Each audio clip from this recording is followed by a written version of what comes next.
No worries. Okay, cool. I introduce myself, I guess? I was going to ask the question. Yeah, you can ask the question. So, if you want to just take 2 minutes, who are you? Yep. Okay, So, it doesn't have to fill the whole 2 minutes. Okay. That's your ceiling. Okay, so, my name is Stephan Brinkman. I'm originally from New Jersey. Obviously, we're here at the University of Wyoming. I'm looking directly into the camera. Yes, you are. I've got a goofy personality. There it is. So I'm a PhD student here in the mechanical engineering department. And someone who's not technically, someone who generally appreciates art. Yeah. You don't think of an engineer to be someone who might appreciate art. Yeah.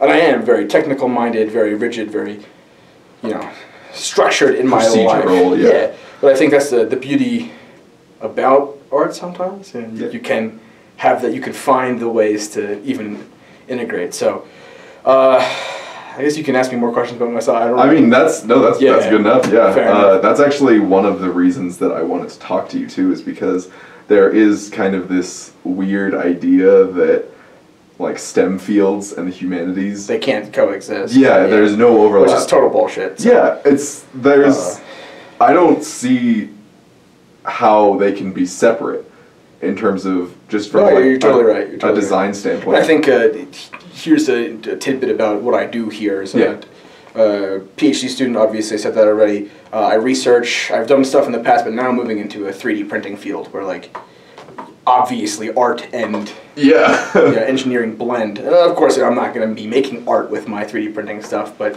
people use the same equipment I use to create art. Yeah. So in essence, I think maybe that's not exactly what it's designed for, but the majority of people I interact with to figure out how to get my stuff to work are people playing around as artists, designing things graphically and creating them in this 3D printer. Yeah, totally. So they totally overlap. There's no issue. There's no question to me. Yeah, and everything's interwoven. I think that's what's beautiful about the world in general. But. I think that the kind of the false dichotomy that people have is that STEM humanities totally exists, don't overlap. There do exist these people who are totally all about STEM, and then there's people who are, I don't know, people who are totally all about art, but I'm becoming, anyway, the overlap is there, but it's a Venn diagram, if you will. So there are people who don't understand art or... That's actually what I was going to say, is kind of there is pure art that's not necessarily influenced by mathematics or anything like that, and then there's on the other side pure math, which is insanely creative, but I guess you could even make an argument for that to be artistic. Well, I'd argue I've read a couple of works. Maybe this is all false. Maybe it's created in my head. I watched a documentary once or something, so I read some guy's paper, or he's a physicist, and he found such beauty in the numbers that he was working with that he turned to God and became a priest, because he's there's no way an entire... I forget who it is. I can email you a link. He's an older guy. So there's no way this just happened naturally. There must have been intelligent design somewhere in this universe, which is not that that's brought me to any kind of... That's not this interview. It exists. So I think that's really interesting. And then I'm a materials guy. I don't know if from an art standpoint, I'm technical, right? But realistically, I work with materials. I don't work with math all too often. I don't work with fluid flow or building anything. I work with characterizing materials. If you take that back to art history, even people had to use stuff that's being researched today, like gold nanoparticles, to create red stained glass. It's all... Everything intertwines. And even just looking at the structures of the materials you're working with and how they interact with everything else, and it's all how geometry, they deform, it's all shapes. It's great. So there's art. There's art in my daily life, Cool. In the more traditional veins of art, though, like we've been talking about, art is pretty much... Everything can be art. Yeah, for sure. But the ones that people generally think of are music, film, visual art, literature. I would argue architecture is probably one. Yeah, I was thinking about this today, and then maybe you have a question here that I'm missing. Like, I was looking in preparation for this interview. I was proctoring an exam. Yeah. I wasn't proctoring an exam in preparation for the interview. Yeah. But, so I was looking at it, I was thinking, like, this room is absolutely disgusting. It doesn't look. It was a nice, clean. Yeah. But someone at some point in time was like, "This is a good idea. This is my design. I'm gonna build this room." Yeah. And I was like, "Okay, yeah. There must be some purpose to this. Like, it's some architect back in the '70s or whenever the classroom building was made. I'm sure it was a completely wrong number. I don't know. This wing probably. Yeah. Was like, you know, this is what I feel is the most artistic value to this room that I can create. Because there were weird nooks and crannies that shouldn't. It's not a square room like we're in right now. You know? It's it's all conscious choices. Yeah. Which are inevitably influenced by like design and art. And those choices. Exactly. Yeah. But in the vein of getting at like your interaction with art on a really like personal level, what medium or mode or kind of art do you most respond to, I'd say? So for sure, I'd say it's music. Yeah. Honestly, film is another one too. Lots of visual aspects in that. Mm-hmm. But I think on the auditory side, I like that a lot. You know, I can listen to music whenever, whatever I'm doing. It can either not evoke a reaction. Is that the right word? Evoke? Yeah, that's right. Yeah. Invoke is what I wanted to say. Evoke a reaction, right? Or it can, you know, so I can listen to some noise basically and, you know, feel nothing about it. But if I really listen to the noise, it blends together as this one piece of music that can, like, you know, lyrically or even like thematically move me, you know. Yeah. So that's what I think I love about it so much. It's so versatile and like. Yeah. You know, it's really underappreciated sometimes. Everybody listens to music, but not everybody listens to music. Yeah, no, that's actually one of the motivations for why I wanted to do this project, is because people experience, like music for example, people listen to music all the time, but it's not a conscious consumption almost. It's not a conscious experience. For sure. It's just kind of put on in the background, and you are interacting with it, you're responding to it, but you're not really critical, you're not really examining what you're listening to. Exactly, yeah. So I think it's one topic that comes to mind is Kesha, you know, or an artist. Okay, right? yeah. Kesha is, in my mind, she or her producers or whatever, they, before, I don't know what scandal she was going through recently, but it doesn't matter.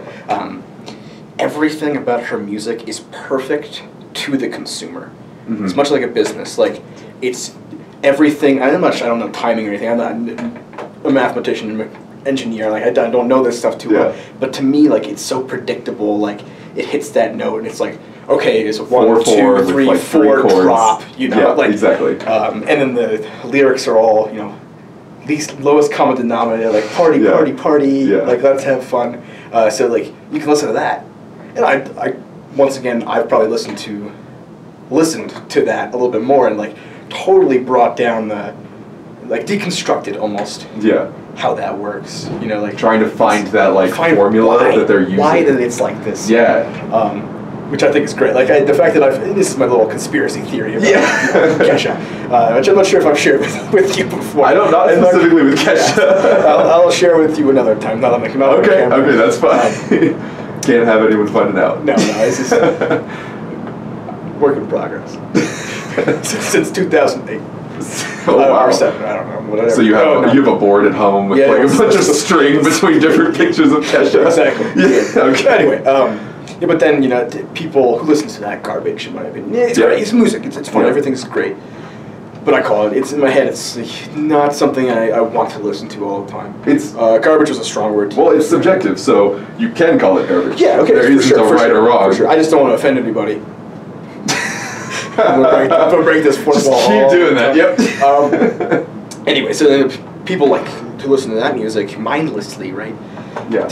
Like, how can you listen to metal? Like, it's so disgusting, it's so loud, you know. But then you deconstruct metal, and like, you have 5 or 6 guys, girls, you know, whoever, jamming on an instrument, and like, you can break apart each part of the track and like listen to it several times and get something different out of it. It's like. the chaos of it all blends to a beautiful art piece, you know? Yeah, no, that's one of the things I love about metal too, is it is a like conscious composition. All of this is written beforehand, but you cannot tell that when you're listening to it. No, unless you're really listening, you know? Yes, that's true. So, you know, a little anecdote I have about this. This is a story I like to tell. I've never told it to you before. So, high school, I think, where me and my buddy are driving some girls to the movie theater, and like, we're listening to Between the Buried and Me. We're jamming out, like that's our stuff. I'm driving, like I pick the music. You know, that's how that works. But they're like, oh, turn this garbage off. Like, this is, what is this, talking about Satan and stuff? And I'll get to that in a second. We turn on the radio, and I try to appease this girl Greta in the back, and it's like, shot, shot, shot, shot, shot. So it wasn't the song, but it embodied everything. I get it, it's that song.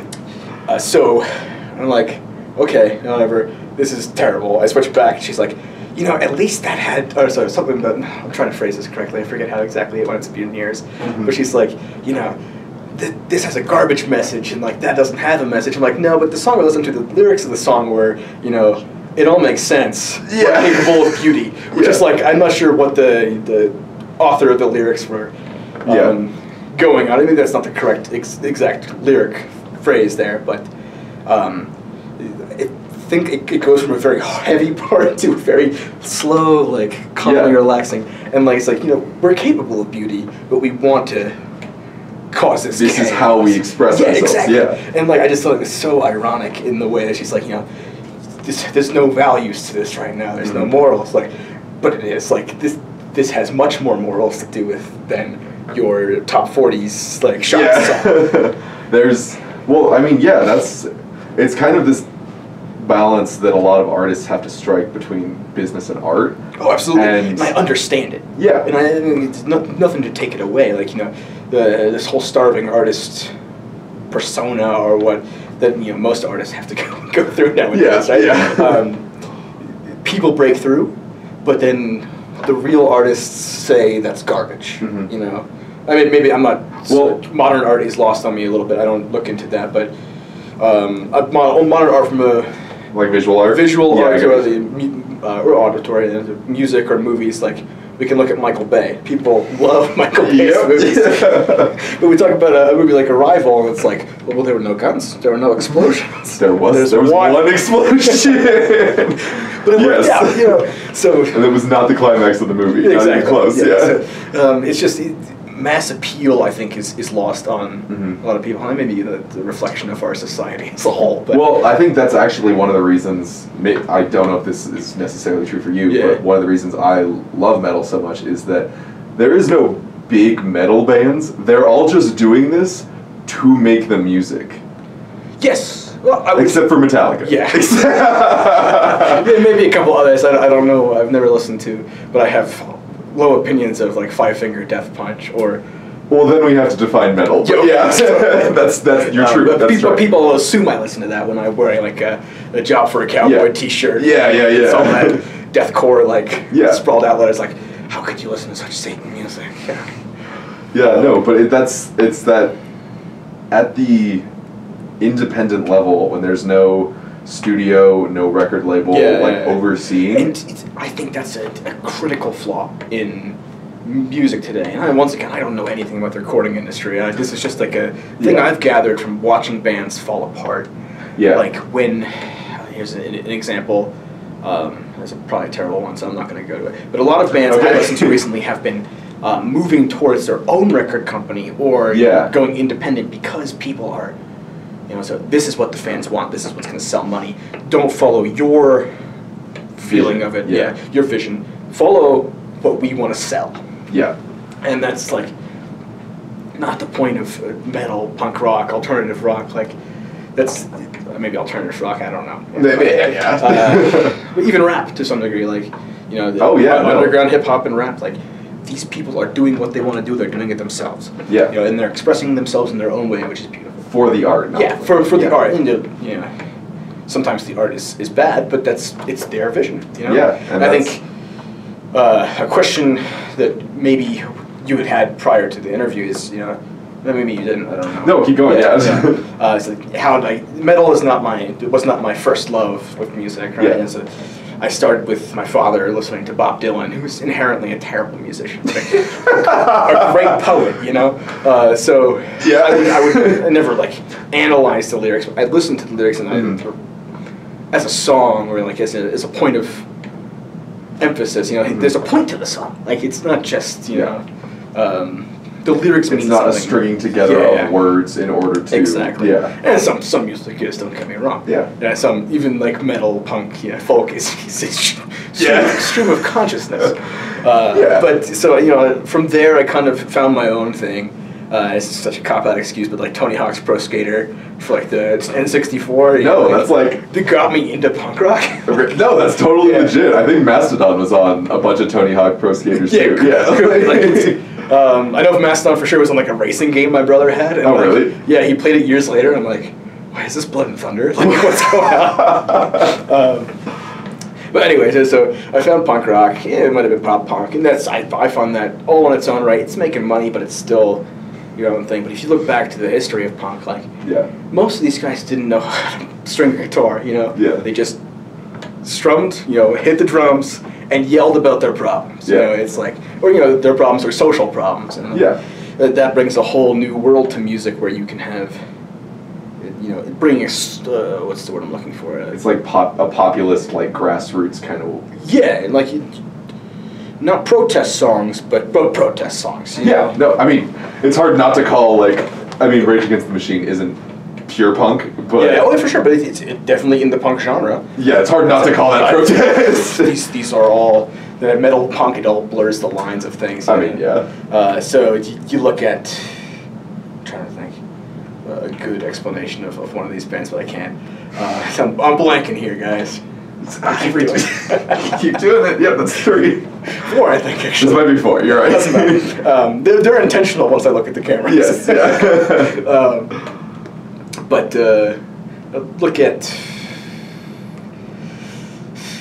Sex Pistols. God Save the Queen. Like it's I don't know the meaning behind the song. It's been years since I've listened to it. I was not an Englishman in that time, so I don't really relate to it. But they had some meaning behind it, or you know, Dead Kennedys talking about holiday in Cambodia, like the dictatorship there. I think I'm not so sure, but there's a political drive behind it. There's, you know, passion.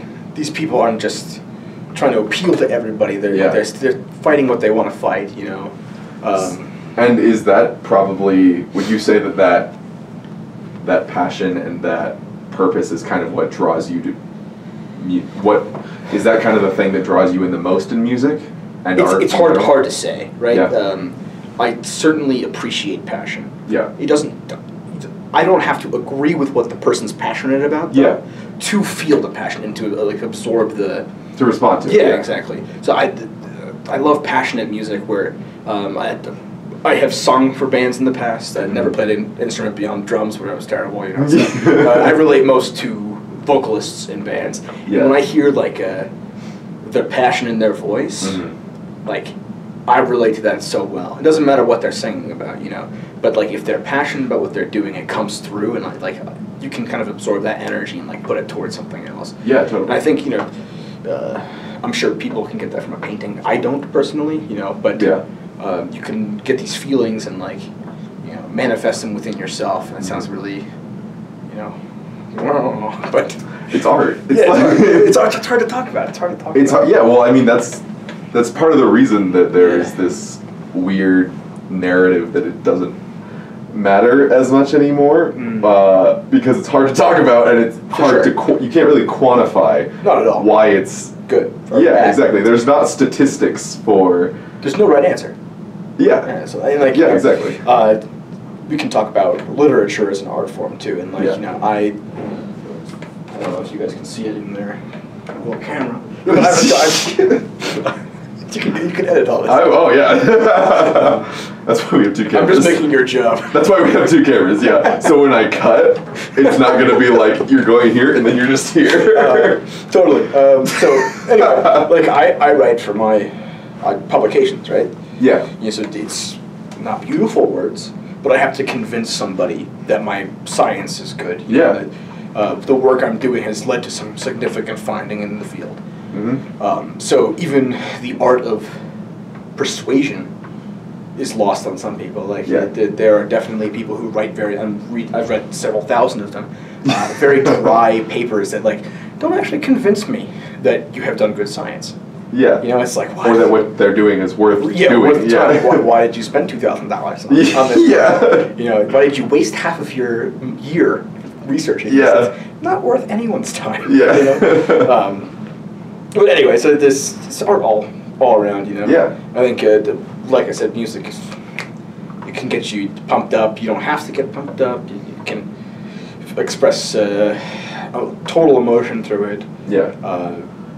And I think it's an outlet for a lot of these people who are musicians, I'm speaking of, and I guess art in general is an outlet for their emotions. Yeah. You know, to share how they feel with the world. I think that's something about music that I think is really unique, is that it doesn't, not to say that it doesn't require a ton of engagement, but if you're listening to it, you will respond to it. Like Totally. there is an unconscious effect that music has on you, because it's, when you hear it, you can't get away from it. Totally. Like if you're reading something, you can just like not be focusing and just your eyes are just running over the page. If there's a piece of visual art, you can zone out. Just zone out. I can zone out with music too, though. I guess that's it. Well, even with like, it's still subconsciously there, though. That's what. I guess that's what I'm getting. My at. eyes can follow a piece of paper, right, and I won't pay attention to what I'm reading. Yeah. But I just move my eyes. Yeah. But I guess with music, like if it's in your ears, you know, you have to be listening to it. Even if it's like on in the background while you're doing homework or working on a paper. Or I think something, I'm not sure if I can get the statistics here anymore. Spotify will do the once a year thing around the wrap up. Wrap up things. Yeah, how many hours of music you listen to. Break down your genres, like how much increase or decrease over the last year it's been. Yeah. I always wait for that because every year it gets more and more. With the technology that we have now available to us, it's like, you know, why aren't you listening to music constantly? Or even to anything. Why aren't you watching movies constantly? Why aren't you just researching art? Critically thinking constantly? Sure. Period. Critically thinking. Period. That's it. Yeah. Nobody does it anymore. Yeah. So even I guess something we haven't talked about is live music.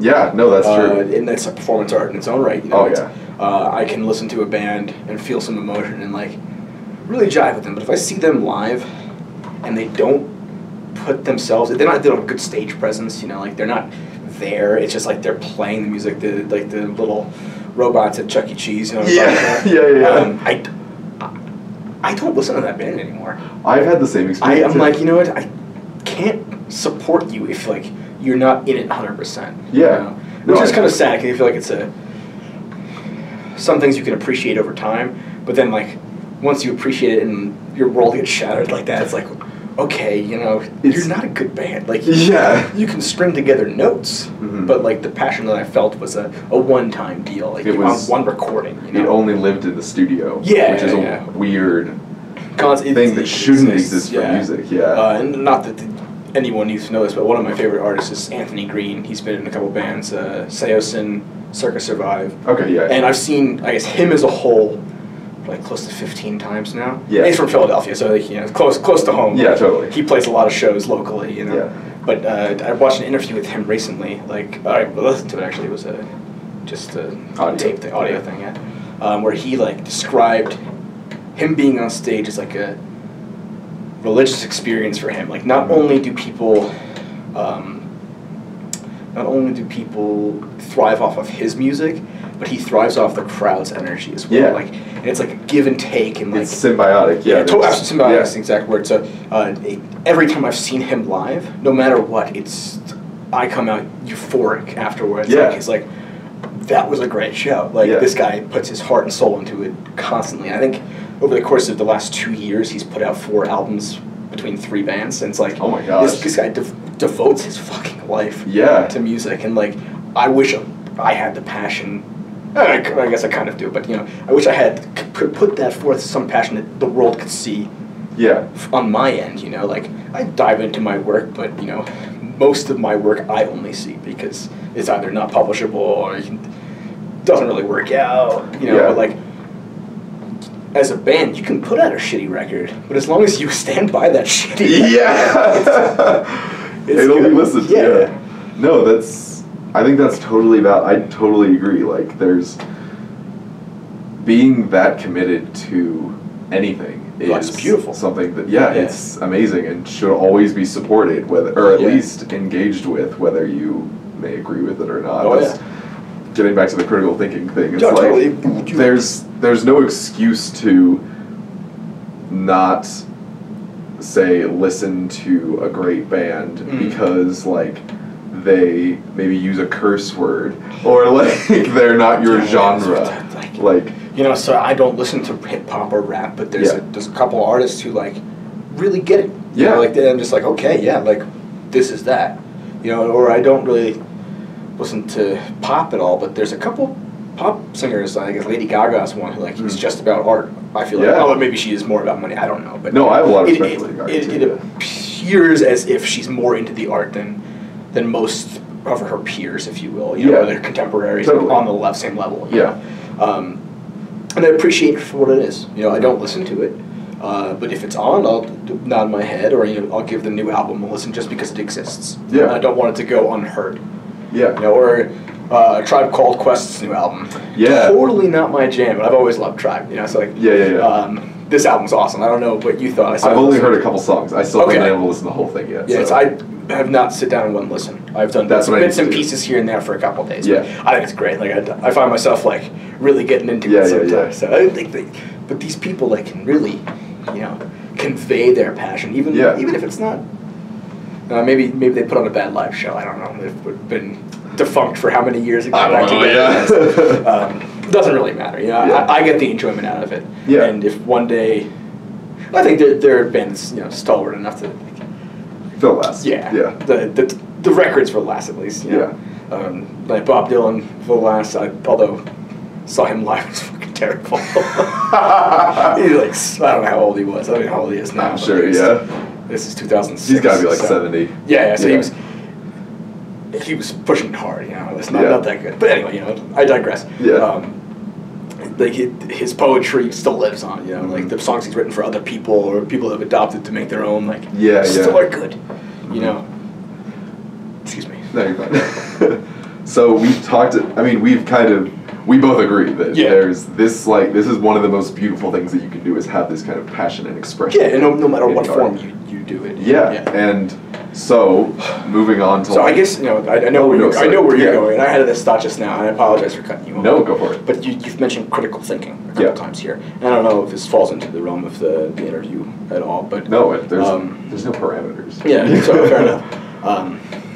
Something that maybe not all engineers, but a PhD student or in I guess any field and an artist do share in common is this critical thinking. You know, it's a line that's not very. I've never drawn it before, saying like these people critically think, we critically think. Yeah. But I think that's a big line of symmetry that exists between the two fields. In all fields. Yeah. So I totally agree. Like there's intelligent people are intelligent. I think. Yeah. Like whether there's there's different different kinds of intelligence. Yeah. I'm not a huge fan of that phrase either, but I don't fall into any of them. When you take those tests, it's like smack dab in the middle every time. I don't know who I am. You're just smart. That's why I told you at the beginning. It's a hard question to answer. Yeah, no, but there's. Oh man, I forgot what I was. Oh, sorry. No, that's my bad. No, I was gonna say that you're totally right. Like in philosophy, for example, there are. I mean, people can say they're like philosophers, but there is a certain quality of argument and construction of logic is required for it to be a sound theory. Yeah. Like if your premises are untrue or your premises don't lead to your conclusion, don't care. Throw it out. Doesn't matter. Yeah. Like, and I think you're right. In every single field, critical thinking is kind of the key to it. But not many people, and I'm not trying to get political or whatever, not political, but it's the the scope of our society as a General, whole. yeah. Yeah, like everybody goes to college now. You know, like there's Yeah. well, I don't know what the percentage is, but I wager it's probably 70% at least try to go to college. Yeah. And there's a college out there for everybody. It doesn't matter how good you are, how intelligent you are. And to some degree, I appreciate that, right? But I don't think people spend enough time trying to figure out who they are, you know, or what they might be good at. You know, ultimately, I fell into my role as a mechanical engineer. I happened to be good at it, and I happened to like it. Like, there you go. I lucked out, but I didn't think about it beforehand. It's like I'm good at math, I'm good at science. Engineering works. Sure, So the people who wind up with communications degrees after 6 years of college, like, don't really want to do that. You know, they went to school, they have a degree, but were they critically thinking along the way to, I guess, understand what they want to do and how they want a better society? I feel like a lot of that's lacking now. You know, especially with the cost of college at this point. It's like people are wasting money on. Well, I think that's part of it. Is I see it as a problem of being career focused. In like the degree is just seen as a step to getting this job I want, instead of it being exploring the field and the like critical thinking ability, like fostering that that I need in order to succeed in my field and any field. Well, don't get me wrong. I'm solely motivated by a career at this point. You know, like different paths, though, right? Yeah. At the end of my career, or at the end of my goal at university, at least, is a career, whether it be teaching at the end or working towards some other betterment of society. Ultimately, hopefully, you know, I don't want to fall into some kind of corrupt business. Like, hopefully, I'll be bettering society with my work. And I guess I don't know how much the interviewers know about you, but I appreciate the fact that you dropped engineering to pursue something you were passionate about after finding out that you were not passionate about engineering. I think that's admirable to some degree. You know, whereas, you know, some might call it a poor economic decision, but I think you've proven to yourself otherwise that you can find a job afterwards, and you have faith in there. And I also have faith that you can find a job. So, bravo. Thank you. No, that. I guess that's kind of where my theory has come from. Is what I saw in myself was I was doing engineering because I was good at it, because it could get me a safe job. I kind of always knew that it wasn't my passion, and that felt wrong, and that felt bad when I was doing it, and then I stopped, and it's a lot better now. I wouldn't say my life would be better if I dropped engineering. You know, obviously we're different people.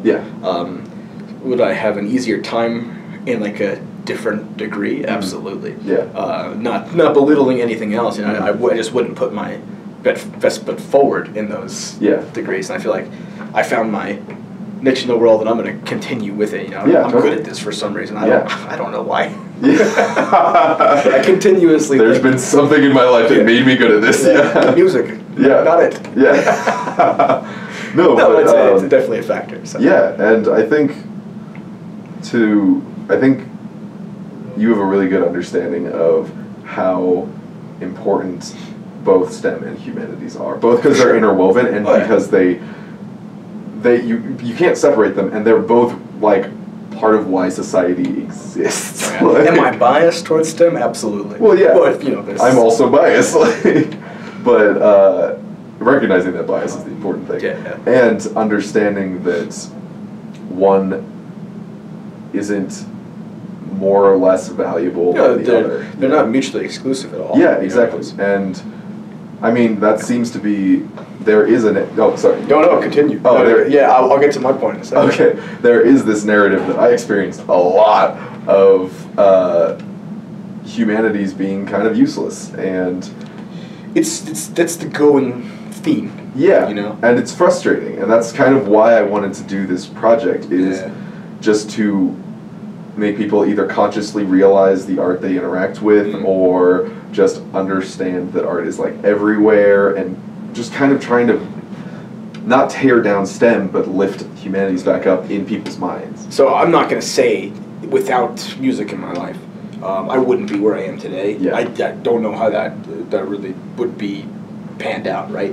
But I definitely owe a lot to the people, artists in general, you know, musicians who have pushed me along the path, you know, listening to music and like giving me positive feelings for a day, and like, you know, oh, this is a great album, like I'm gonna carry this happiness for the rest of my day and work harder as a consequence, not because of the album, but like I'd say I owe a fair amount to some of these people, you know. I appreciate them existing. So without them in my life, I might just like I can only think of like a gray blob who sits here just mindlessly typing.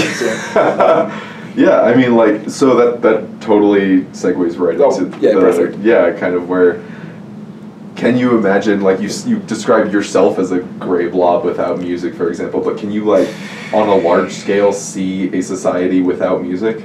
Or without art in general? Without art in general, I think why I envision things is gray and just, like, unformed is because there's, like we've said, art all around us. Yeah.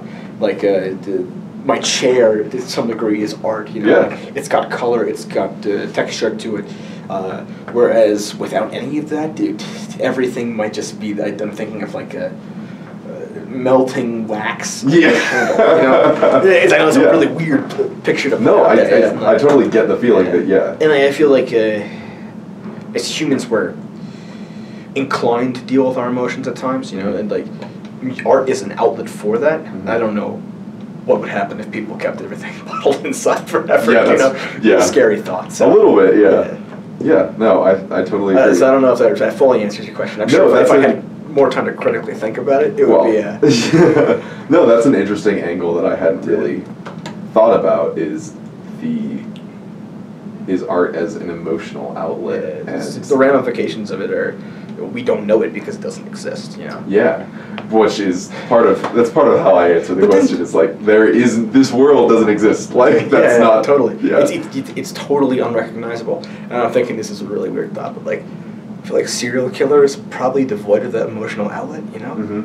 So what would be a society if just like, not serial killers, but a war ravaged society? Is that, maybe a historian can tell me the answer to this, is that why we've kind of come from this hunter-gatherer society to a more civilized, you could argue, more civilized society, because we're expressing things through different media, and we're not just all about eating berries, reproducing, and finding the next kill, you know? Yeah, no, I mean, that's kind of where I look at it more in the historical side of a world without, when asked the question about a world without art. It's writing is one of the pillars of civilization, and it is inextricable from art. And they find the musical instruments from ages ago. Exactly. People have had this intrinsic need to